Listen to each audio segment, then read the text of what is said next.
بسم اللہ الرحمن الرحیم۔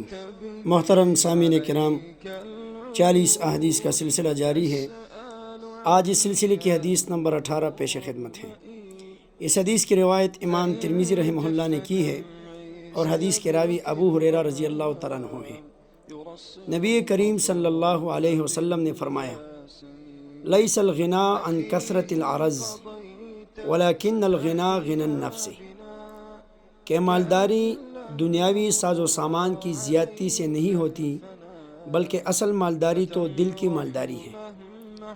محترم سامعین کرام، ایک ہے مال کی مالداری کہ انسان کے پاس بہت سارا مال ہو، روپیہ ہو، بینک بیلنس ہو، اور ایک ہے دل کی مالداری کہ انسان کا دل غنی اور مالدار ہو۔ اور دل کی مالداری یہ ہے کہ انسان کو اللہ تعالیٰ نے جو کچھ دیا اس پر صابر اور قانع رہے اور اللہ تعالیٰ کا شکر ادا کریں، اور دوسروں سے بے نیاز رہیں، لوگوں سے کچھ نہ مانگیں۔ تو ان دونوں میں سے اصل مالداری اور قابل تعریف مالداری دل کی مالداری ہے۔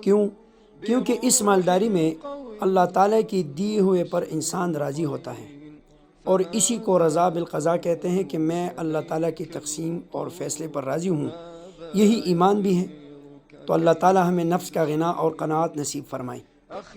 لیکن اس کا یہ مطلب نہیں کہ ہم حلال مال کی طلب نہ کریں، حلال مال کے حصول کے لیے کوشش نہ کریں، نہیں، بلکہ حدیث کا مطلب یہ ہے کہ اگر دل کی مالداری آپ کے پاس ہے تو اگرچہ آپ کے پاس مال نہیں تو بھی آپ قابل تعریف ہیں، اور اگر آپ کے پاس مال ہے تو بھی آپ قابل تعریف ہے اور بہت اچھی بات ہے، بلکہ سونے پہ سہاگا ہے کہ دل بھی امیر اور ظاہری طور پر بھی آپ امیر ہیں۔ اور اگر دل کی مالداری نہیں تو پھر مال کا ہونا نہ ہونا کوئی قابل تعریف بات نہیں۔ اللہ تعالیٰ ہمیں سب سے پہلے دل کی مالداری اور دل کا غنا نصیب فرمائے، جس کو قناعت کہتے ہیں، اور اس کے ساتھ ساتھ اللہ تعالیٰ ہمیں حلال مال بھی نصیب فرمائے۔ آمین۔